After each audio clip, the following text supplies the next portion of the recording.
Happy Friday here on the BWI Daily Edition. I'm your host, Thomas Frank Carr. Ryan Snyder with us as always to break down the week in recruiting. And it was a big one for the Nittany Lions. We'll be getting to Ejani Shakir, the latest Nittany Lion commit, which happened on Wednesday night. We'll also then take the opportunity, Ryan. This is the halfway point. 12 commits in the class of 2023. Now, of course, that could go over 24 for sure. Could go under maybe by a little bit. But this is a rough halfway point, so I figured good time to reset everything, look at the class. What do you say? I'm in. Let's go. It's Friday. It's beautiful out. I'm excited. Let's do it. Before we get to that, I'm throwing you a curveball here live as we're recording. Because this came up on Thursday. This came up on the daily mailbag show, and I said as it happened, I know I'm going to say something or something's going to happen that I regret, and I'm going to throw this up here quickly. So it's not this one. Our buddy Gorky asked this question on the mailbag: who's the best athlete employed by BWI? Obviously, Nate's on with us on Wednesdays or on Thursdays, and he says golf does not count.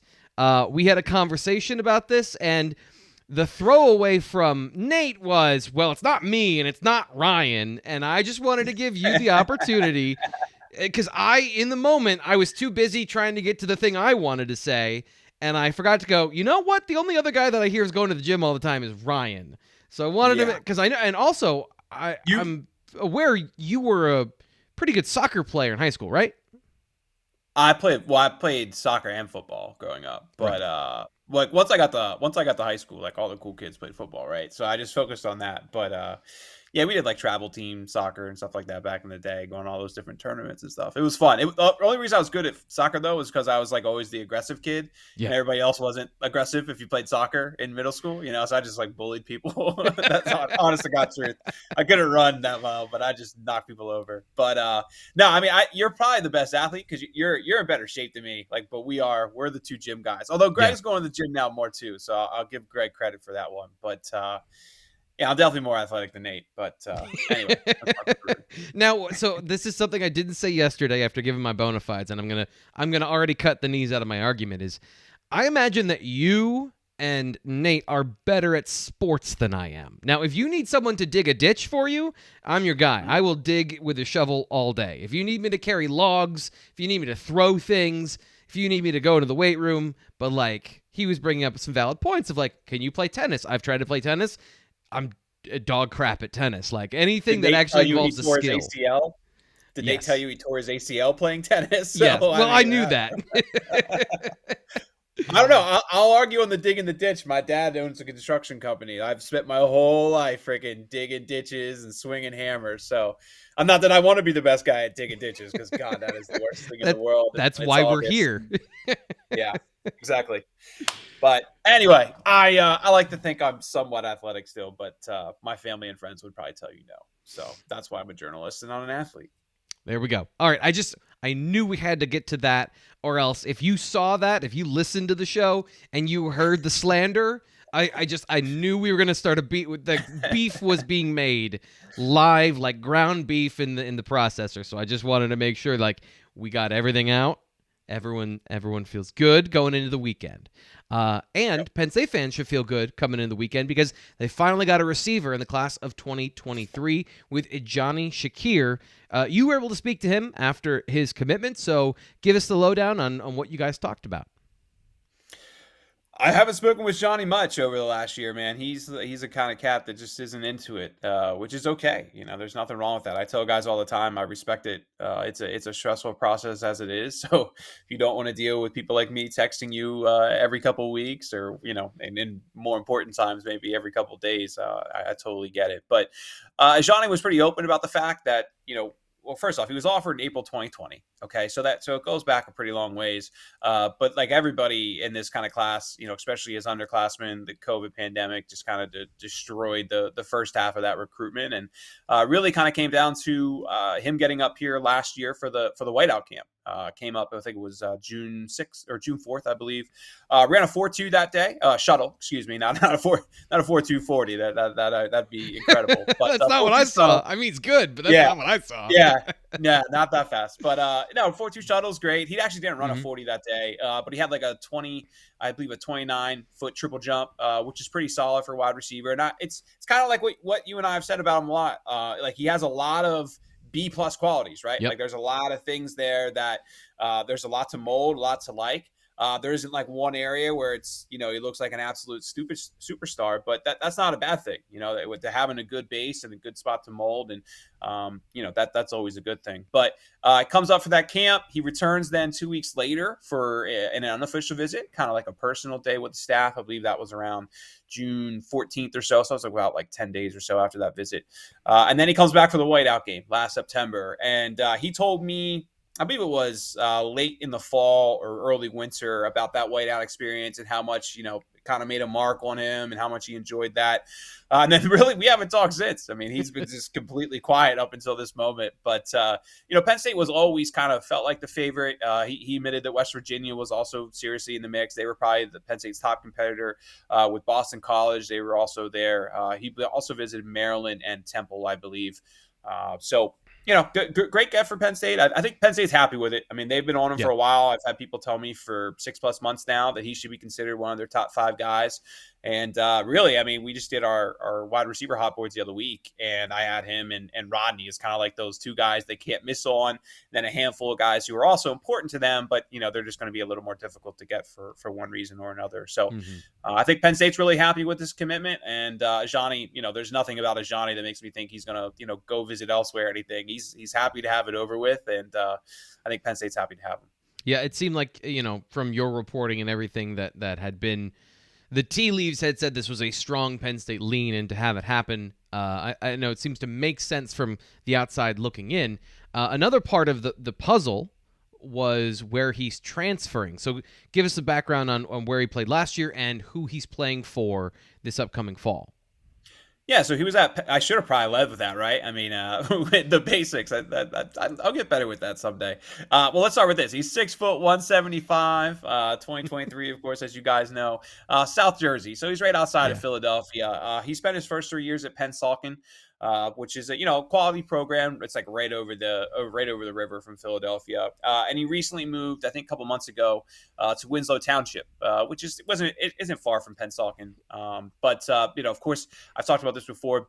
Bill Belton is the offensive coordinator there. Christian Hackenberg is the quarterback coach there. I mean, he's only been there for a couple months now, so I don't want to pretend that those guys had like a big hand in him ending up at Penn State or anything like that, because I think he was already well leaning towards Penn State before he even made that transfer.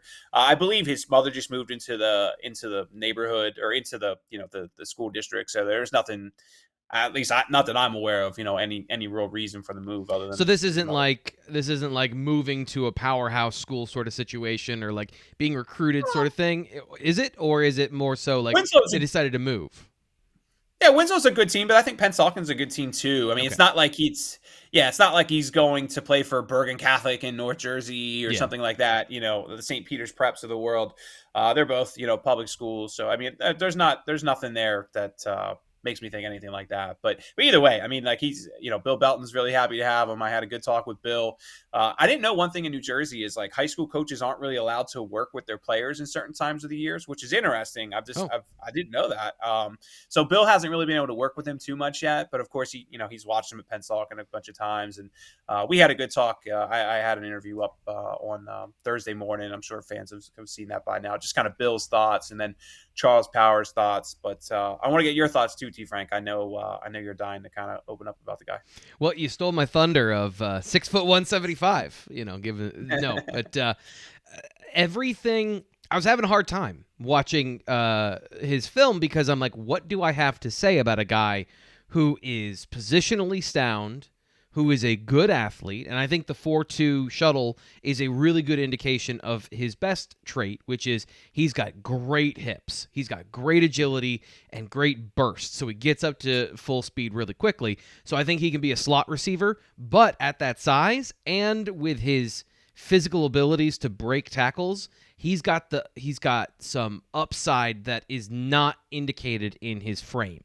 So that, I think, is very exciting. And then when you have situations like this of, again, he's not the fastest guy in the world, but you don't ever see him lacking speed. So his ability to not just on defense to chase players down, but also to run past people. You don't see him getting caught in the open field. So those are all positive signs. And then, like I said, this is possibly my favorite ability in a receiver is the ability to break tackles. He is always falling forward. He is personally offended when you try and tackle him.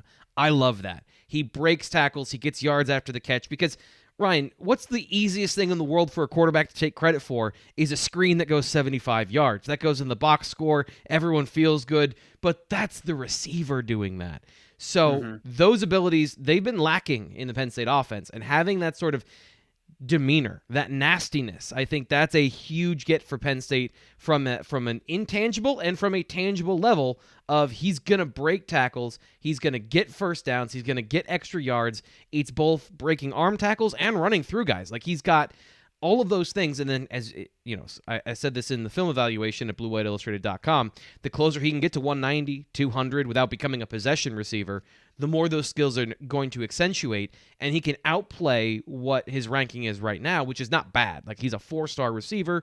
He's outside the on 300, but, you know, he's got the potential in his positional skills to be much more than that at the next level. Yeah, I thought he stretched the field pretty well too. I mean, there's some clips there. We didn't show him there specifically, but you know, he's pretty good at those just kind of, you know, over the shoulder kind of catches. You know, and that's not something you see all the time in guys. It's a little more difficult than I think sometimes we make it out to be. So there was 1 or 2 catches too on his highlight reel too, where he kind of just like spins around, makes like a wild kind of catch too. Yeah, I thought that was a really nice kind of play. But like I said, man, just you're the one that kind of put it in my ear, and Charles too. I mean, it's like we were saying, it was good to kind of see you and Charles kind of have the same thoughts on a guy where, you know, just a lot of, you know, above average qualities, you know, a lot of B qualities, no A+. Well, you know, he stands out in this perspective, but hey, man, that's a good thing in my eyes. When you're well-rounded and sound in a lot of different areas, I think Taylor Stubblefield will take that every time. Yeah, and it's something we talked about on the mailbag show yesterday. One of the message board members asked, what's up with the lack of the Irv Charles and the Chris Godwin? And I think part of it is, if you're going to get those guys, you're going to get those guys. Like, there are certain receivers that are big, fast, and strong, and you'll take those guys. But, you know, the versatility to play inside and outside. I think bigger guys are getting more opportunities to play in the slot, and guys that are that perfect height of 6 foot, 6'1", that can play inside and outside are becoming more valuable because you can move them around and they can be independent of the traditional, you know, Z, X, Y. They can play any position, go inside and outside the formation, and you can get matchup advantages that way. So I think that's a big advantage for him as well, outside of just his skills. There's also just not a ton of those big guys in the region this year too, right? And like Penn State's done a good job of, you know, stretching outside the region and finding guys. But I mean, to me, when I really look at Penn State's receiver boards and the guys that they were really in the mix for, like Noah Rogers from North Carolina is the one guy that's like, okay, this guy's a stud. And like and I think Rodney Gallagher's really good too. I have Noah Rogers up here a little bit just from a size perspective. Right. I mean, the guy ran a 4.5 laser time at Under Armour, which is a laser start, laser finish. Like, those times are always, it was a low 4.5 too. Yeah. Those times are always like a tenth and a half slower than anything hand time that we, you know, at the times that you normally see, right? So when you put up those kind of numbers and you also just look at his production and stuff, Noah Rogers was always like that one guy. Unfortunately, Penn State fans, he's probably going to Ohio State. So yeah, get used to hearing about him, but against your team, unfortunately. Yeah, and that's the exact answer of, like, if guys fit the speed category with the size and have all the things, of course everyone's going to want them. That's a guy you're going to go after. But when you look at kind of the prototype, and this is what I talked to Taylor Stubblefield about during National Signing Day, is he said, you know, you have the old school Randy Moss prototype, right?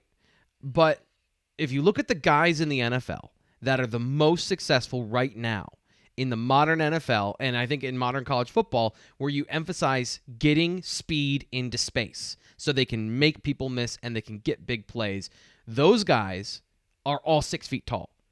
Diggs, Adams, Justin Jefferson, Tyreek Hill's not a big dude. He's kind of a different animal, but like he's not a big guy. The Anderson kid from Alabama, another guy who's just pure speed, who's about 6'1". So none of these guys are DK Metcalf. None of these guys are A.J. Brown. Those guys still exist, but if you're going for like guys that hit and guys that are kind of the prototype right now, you can make an argument that they're all 6 feet tall. You don't need to be the biggest guy to be the lead guy. Yep. You know better than me with the NFL, so I'm not even going to go. I will say one guy that keep an eye on, though, for Penn State fans is Justin Brown.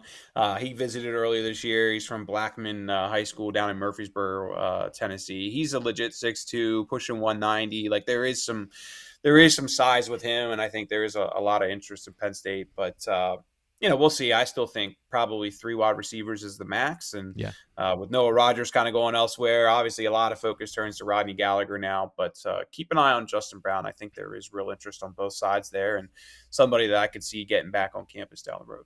So that's actually a great transition into the next thing I want to do here. For people that don't follow recruiting as closely, if you're watching here on the YouTubes, on Blue White Illustrated here on YouTube, first off, the thing you got to do if you want to get more information, if this is kind of whetting your appetite for more, BlueWhiteIllustrated.com, so you get the unfettered, pure, high-octane, the 93 premium content, BlueWhiteIllustrated.com on the premium message form. That's where you get Ryan's information, his lowdown stuff that you get there, and then, of course, the premium content articles, all for $1. $1 for 12 months of entertainment. I mean, you can't get a better value for your dollar anywhere else. And, of course, we'll talk about stuff here. Subscribe for $1 at BlueWhiteIllustrated.com, and I'll throw in a free subscription on YouTube, just for you, because I'm that guy. But I want to reset the class, and I want to, for people who maybe are new, go through things so people know where everything stands with 12 players committed, where the holes might be, and what we're looking forward to going into the summer. So let's start on offense, seeing as we just finished up with Ejani Shakir. He's the only receiver in the class as of right now. Let's go and start at the top, go quarterback, and let's go through the list. Yep. Marcus Stokes, of course, committed to Penn State back in mid-April. I think Penn State's very happy. Of course, Marcus will be their only quarterback this year, as long as he, of course, stays committed, which I don't see anything changing. Marcus is a good 6'1.5" right now, 185, and I've talked about his story already. Yurchis kind of found him, or was on him a little bit before, but really his stock just blew up massively at the National Combine in San Antonio, and I expect him to be the Nittany Lions' quarterback here, the only quarterback in this class. I don't see him moving on. Of course, they don't have a running back right now. Of course, you just interviewed London Montgomery, T. Frank, so I thought that interview went well, and I think Penn State's trending in a good position there. But let's kind of see. There's some other guys on the board, and this is why we're doing our hot boards over on the site. And we went into a little more details last week, of course, about all the top positions. But of course, now there's one wide receiver in the class with Ejani Shakir, 2 tight ends with Joey Schlaffer and Andrew Rapelier. Of course, Matthias Barnwell was expected to be a tight end at one point, but Penn State thinks they're going to thinks his potential is probably best now at defensive tackle, and I would agree with that as well. Mm-hmm. And then you have 4 offensive linemen in Birchmeyer, Javen Williams, Anthony Donko, and Josh Miller. Go ahead. I just wanted to ask, I wanted to follow up, is that because defensive line had been the conversation before.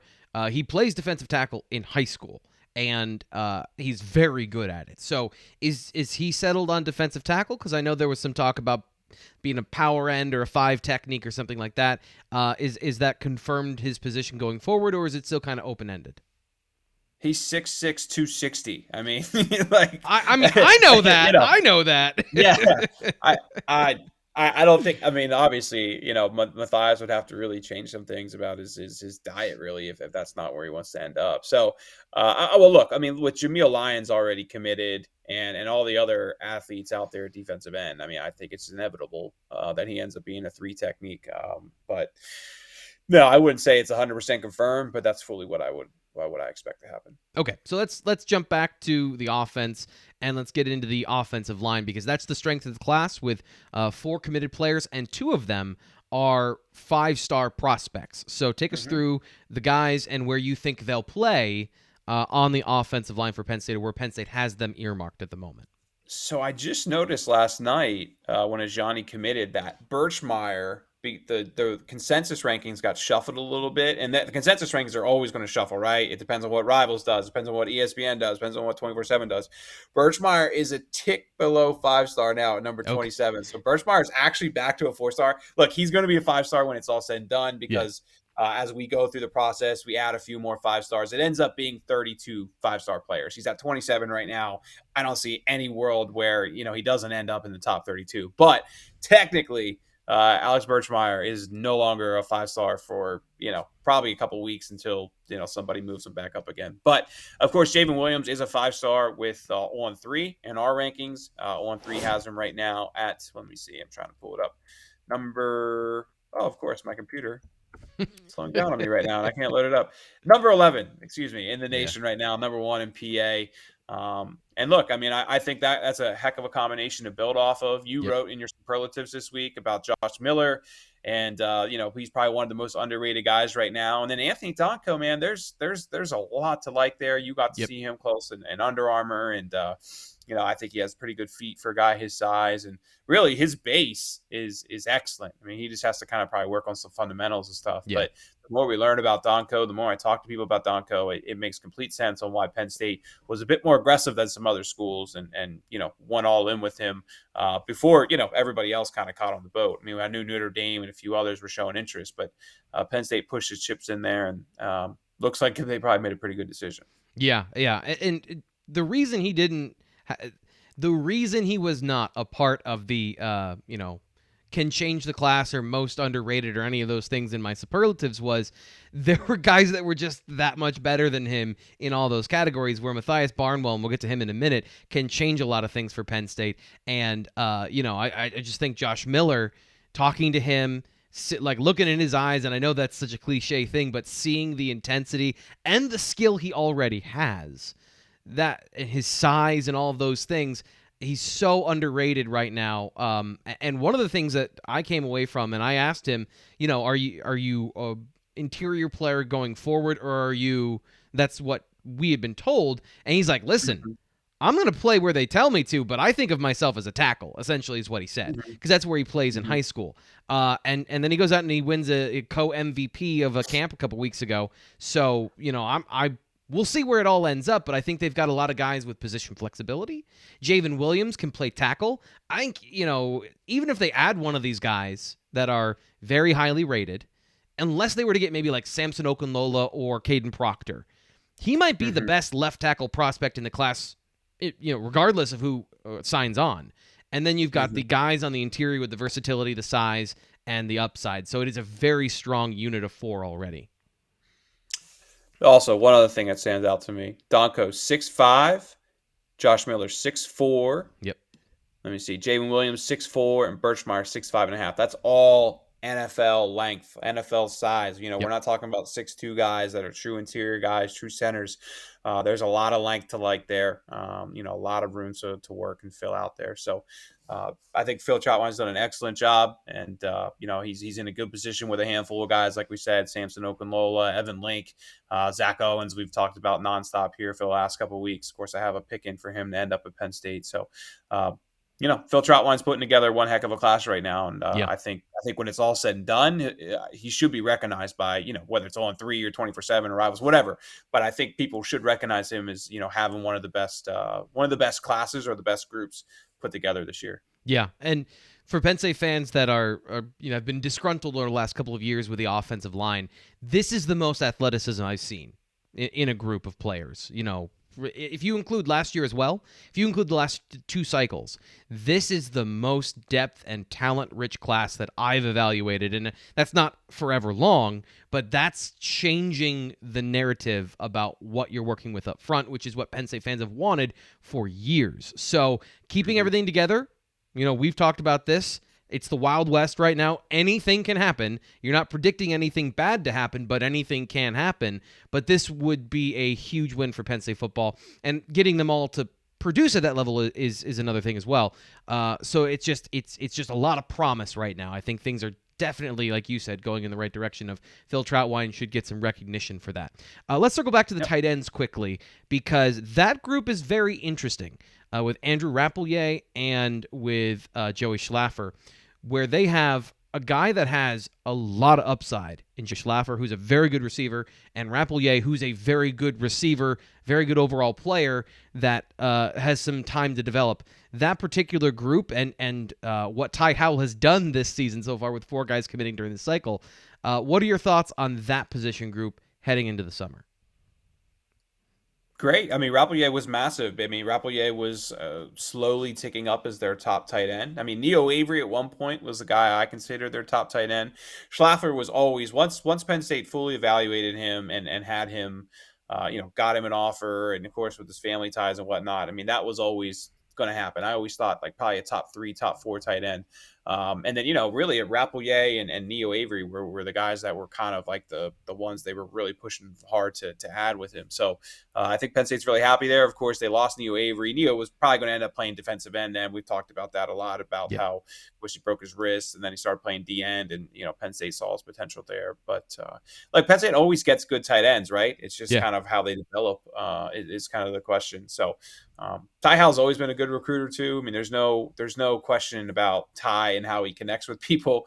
And he's one of the most personal guys on that staff. So I don't have there's no surprise, I guess, that, Ty's been able to recruit as well as he has. But, I think all the question the fans want to say is just obviously they want to see the current tight ends step up. And whether that's Ty or just guys, not making plays, is kind of tough to say. But I expect Ty to continue to recruit at a high level. So let's move on now to the defensive side of the ball, where there is less known right now. A lot of very lopsided. The offense is running away with the class so far, but still a lot of good talent out there on the defensive side. Jameel Lyons committing recently. So just give us a reset about the defensive end position, what's happened there so far. You gave a little bit with Neo Avery, and what's the situation at defensive end? Yeah, so with defensive end, of course, Lyons is on board now. Avery is expected to take an official visit to Penn State here. We'll keep it behind the paywall on the details, but I am expecting Avery to get back here in the months ahead. But there's a lot of talent there. I mean, I'm torn on defensive end right now and kind of how many guys they could take, because there's a Nick Harbors out there in the world. Do I think Nick Harbors is going to end up at Penn State? No, I really don't. But there are some other guys that are kind of interesting to me. Of course, Mason Robinson's the one that I've been predicting to end up at Penn State for a long time. But, Desmond Omazulu is a guy who Penn State likes a lot. He just doesn't talk much, right? So it's hard to get a feel for. Bai Jobe is a player we haven't talked about a ton. He's from Norman, Oklahoma. Like, more and more people are talking to me about how Penn State has a good relationship with Jobe. So just like, I mean, I feel confident in saying that there should be 2 defensive ends in this class, but man, when I just look up and down that board, and then I look more specifically at the defensive tackle board and some of the talent that's there, this could end up being a two defensive end class instead of a 3. And of course, when you also add in Damian Robinson, who of course will be an edge rusher, I think that alleviates some of the stress of having to get another elite defensive end. But I mean, I think if you ask fans though, I mean, we had a big discussion on this on our message board the other week on the importance of adding those elite top tier defensive end prospects. I mean, they obviously really want the Nick Harbors of the world and some other guys. Tamarian Parker, of course, is going to come for an official visit, but he's from Alabama. I expect him to stay down south. I don't see too many of those truly elite edge rushers right now. Outside of, like I said, Parker and Harbor. And, do I think Penn State's going to get any of them? I don't. So, getting Robinson, getting Lyons, both quality guys, but, guys who still have work to do as they progress. And one thing I will say is, like, from the videos we've seen of Mason Robinson, from the people I've talked to about him, like, there's a lot of excitement about his growth and, the offseason he's having. So I will be really excited to watch Mason, this upcoming season. But if they can get Mason, get Lyons, I think they're really happy. And then you just shoot pretty high for an elite edge rusher, or you take that scholarship and get another interior guy, which to me feels more likely at the moment. And if you want to check out Mason Robinson, he was here on the BWI Daily Edition. The only thing he needs is size. Like, he is such a good pass rusher. He's a little denied Dennis Sutton with his hand usage, and their D-line coach is an excellent teacher of the position, because they are very good up front, and that I think is just, Mason has the frame. It's all got to come together for him, and he's got time to do that. Like, that's the other thing too, is he's 6'3". He's got time to add the muscle mass. He's got time to do all of those things. You'd like to see it in high school. You'd like to see it happen quickly, especially for him. I know that he probably feels a little bit of that pressure, but he's going to be working on it, like, talking to him and seeing the dedication and seeing the professionalism, I'll call it, from him and all of the stuff you get from those guys in McDonough. It's just about a matter of time there with some of the things he needs. Defensive tackle, we touched on Matthias Barnwell, 6'6". He's bigger than any defensive tackle Penn State has gotten from a frame size. So to me, that's a huge addition. What else is there? I know that there is an official visit that came up this week as well, right? Yeah, well, there's a couple official visits set for defensive tackles. Derek Leblanc, of course, is set. We've talked about Leblanc a good bit out of Kissimmee, Florida. I think Penn State's probably going to be top 3 with him. I think it might be a little bit hard to get him out of the South, but from relationship perspective, Penn State's done a good job there. Jason Moore, of course, shout out to Matha, is kind of the guy that I'm getting a ton of questions about. I know Penn State's working hard to get an official visit set with him, but nothing seems to be set at the moment. Notre Dame's in the mix there, a couple other schools. John Walker, he's teammates, of course, with Derek LeBlanc. I don't believe he has an official visit set, so I'll be curious to see kind of, whether Penn State's kind of slowed down a little bit or if they're really just kind of pushing for LeBlanc there, because I did think that Walker would take an official, but nothing's really set at the moment. But Will Norman's still in the mix. David Hobbs is a guy that, of course, I'm going to have an interview up. Or actually, by the time you're reading this, you probably will be able to see that interview. He visited, mid-April, I believe it was, not long before the blue-white game. And certainly you got to watch. I think UNC is probably maybe the favorite there.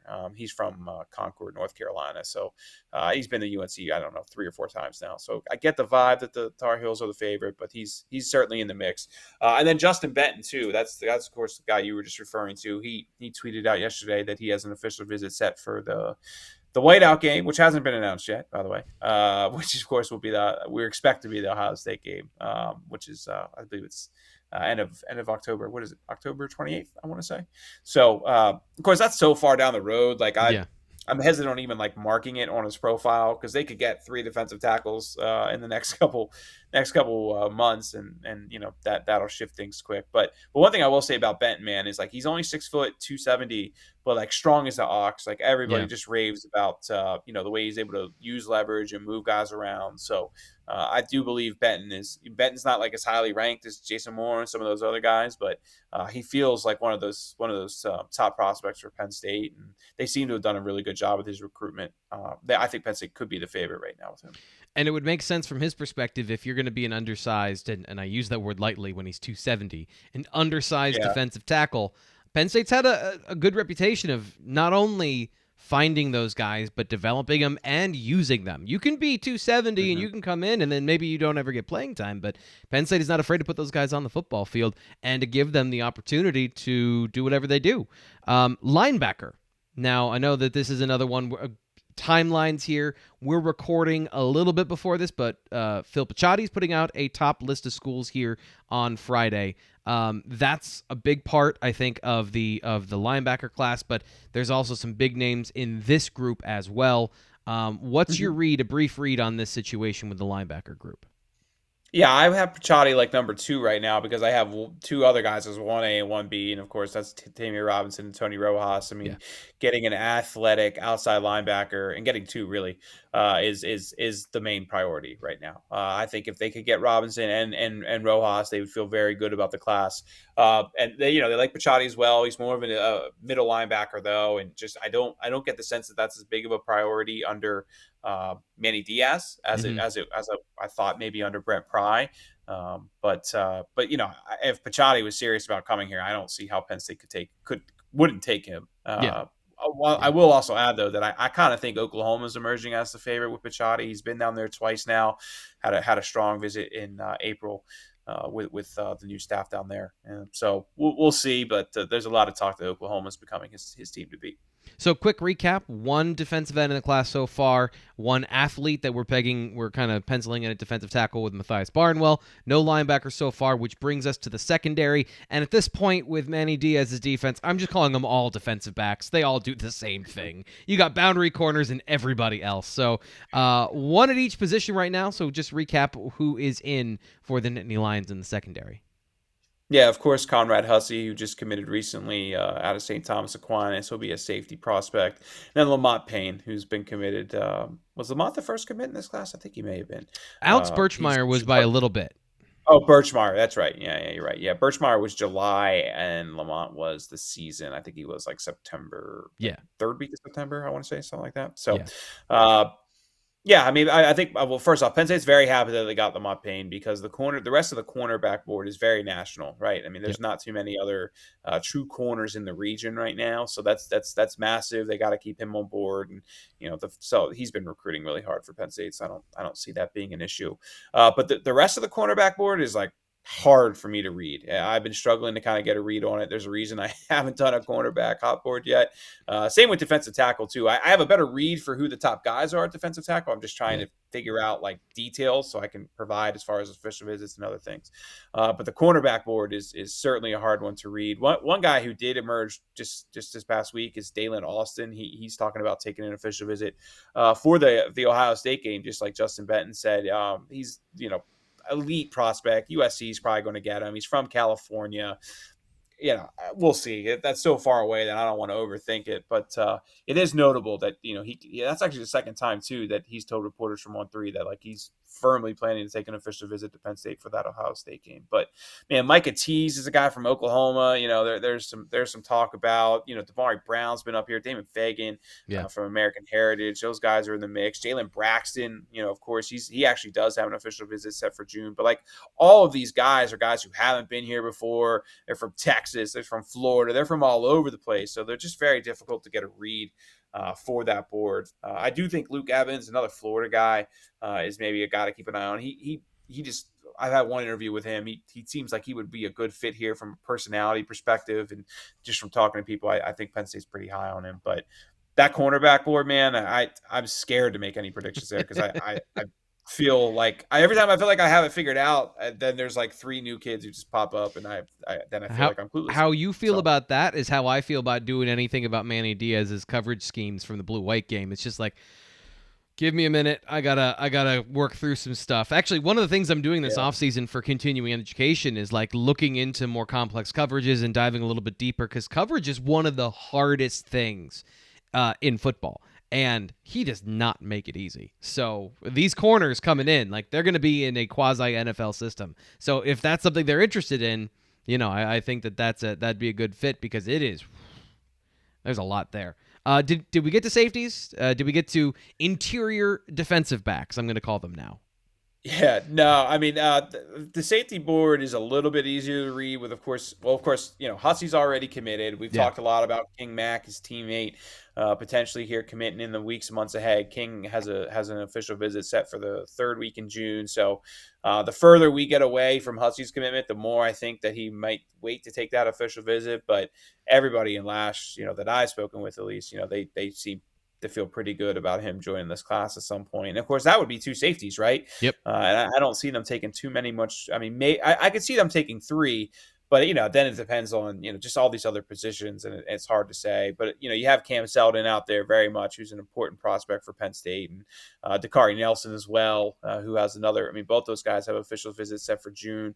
Ramir Stewart, he's a top guy in Pennsylvania. Doesn't talk a whole lot, so it's hard to read him, but very much, I would think, still in the mix. Again, it's hard to read on Ramir, but Jaden Bonzo, I think Jaden Bonzo is probably going to end up at Ohio State, out of St. Peter's Prep, but he's been on campus twice. So I think the safety board has a lot of talent.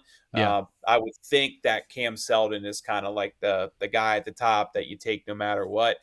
You have Conrad. If you can get King Mack, which people seem to think is very realistic, then you just kind of push your chips in on Cam Seldon or Dakari Nelson too, who both of those guys could play linebacker, by the way, with their size, and if they continue to grow, kind of play that star position. So I think that they're the final evolution of that too. So if you're dipping your toe in the water, and not to say that you're dipping your toe in the water, like this is what they're doing this year with Jonathan Sutherland.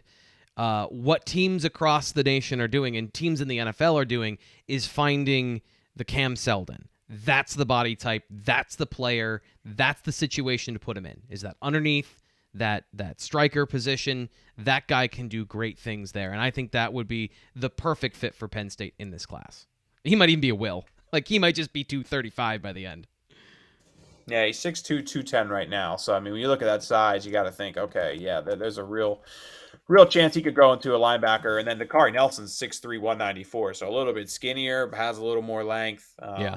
But I mean, from seeing Dakari Nelson when he came up here for that Rutgers game, like, my God, you could pack on so much muscle for him. So both those guys could be linebackers down the road, and that's why you just got to put them in that athlete category, right? Yep. I mean, I kind of put Nicholas